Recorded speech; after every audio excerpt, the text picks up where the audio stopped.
Hello everyone, this is Astrid with Kanen Coffee, and I have this Jura D6 here. So I gave this machine a tune-up.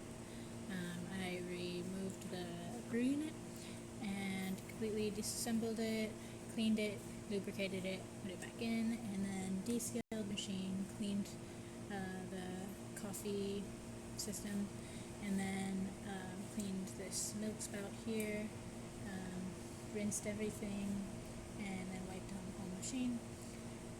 And that's about it for our tune-up service. And now I'm just going to pull this out and show you that the machine's working.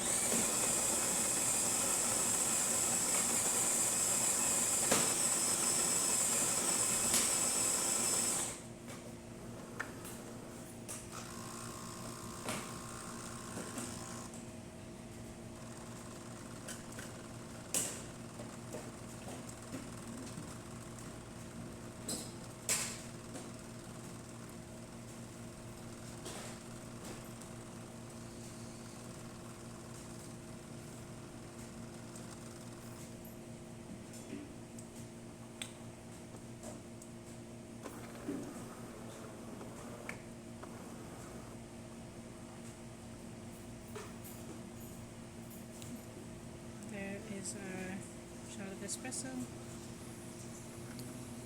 that's about it for this video. So if you like the video, please subscribe to our channel, and thanks for watching.